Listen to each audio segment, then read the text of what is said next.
उत्कलिया दंड संस्कृति समाज संघ तरफ कामेश्वर ग्रामवासी तरफ एवं मो तरफ आपण मानक अशेष अशेष धन्यवाद। आमर दंड जगत समस्त कलाकार दीर्घजीवी सबुदिन सुंदर नृत्य परिवेशन कर आमर लोक कला को बचाई रखु मुझे भगवान पाखे प्रार्थना करुच्ची।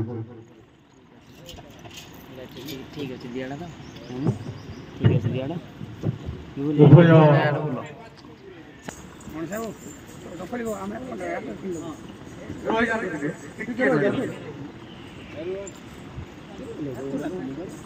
आज आमर जो हेमसरपड़ा एवं गोपीनाथपुर मध्य जो दंडवाद प्रतियोगिता होता आज श्रेष्ठ कलाकार 2 जन को आम बाछी।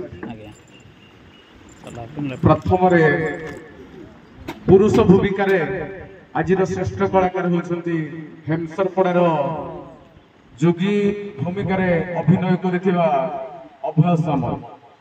मु अनुरोध करी आमर सभापति विष्णुचरण बेहरा को ट्रॉफी दे तांकर मान वर्धक करेंगे। हेलो याडे याडे सर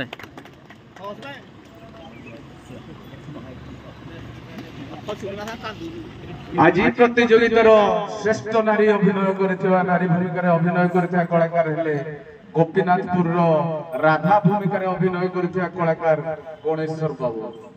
मु अनुरोध करी विष्णु सार को से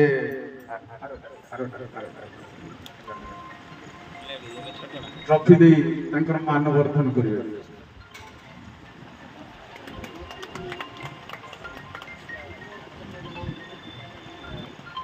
धन्यवाद सर।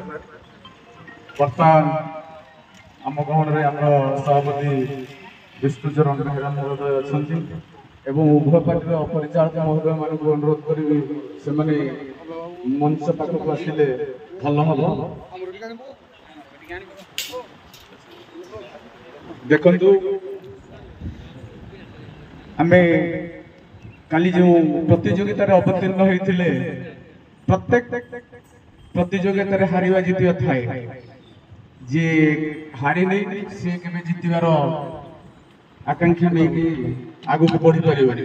तेणु मोर उभय पार्टीर परिचालक मानक एवं कलाकार मानक अनुरोध ए प्रतियोगिता जी भी जितुचंती से कौन प्रकार गर्व अहंकार करेंगे ना आउ जो दल हारुंट से मन दुख करेंगे ना कि कौन प्रकार पछरे विभ्रांतिकर मंतव्य देवे ना निवेदन कर।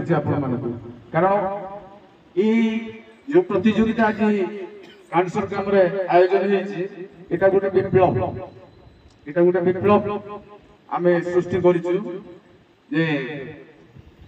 प्रत्येक दिन के भाव 3 दिन आम प्रतियोगिता सुरुखुरु एवं निरपेक्ष विचार आयोजन आम कर से प्रचेषा नहीं आम 3 दिन प्रतियोगिता रखी। प्रतियोगिता प्रत्येक दिन 2 जन लेखा विचारपति परिवर्तित हो। तेणु आज आमको साहाय्य करथिबा एवं आज परिचालना करथिबा हमरो श्रीयुक्त सात्विक नायक महोदय एवं बुबुनु बेहरा महोदय उभय आम अनुष्ठान तरफ अशेष अशेष धन्यवाद। आपणकर कार्यभार सुचारू रूप से तुले आम आपण पाखे कृतज्ञता ज्ञापन करुछु। तबे आउ बेसी समय नबानी एबे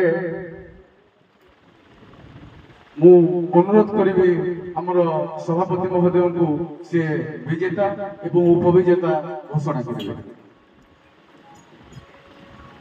जय जगन्नाथ जय जगन्नाथ। बंधुगण आज शीतल षष्ठी अवसर में प्रथम एवं आमर जो पाददंड प्रतियोगिता 3 दिन चल आज प्रथम दिन प्रथम दिन में हेमसरपड़ा और गोपीनाथपुर मध्य जो पाददंड प्रतियोगिता होता उच्चकोटीर जो दर्शक मैंने आसीले समस्ते यार शांति श्रृंखला सहित उपभोग करछन्ती तेणु उभय दल को आम अनुष्ठान तरफ हार्दिक अभिनंदन शुभेच्छा एवं जो जज महाशय आज निखुण भाव में आपंकर प्रत्येक जो नाच गीत एवं आपंकर वेशभूषा समस्त को लक्ष्य करी से आज निरपेक्ष भाव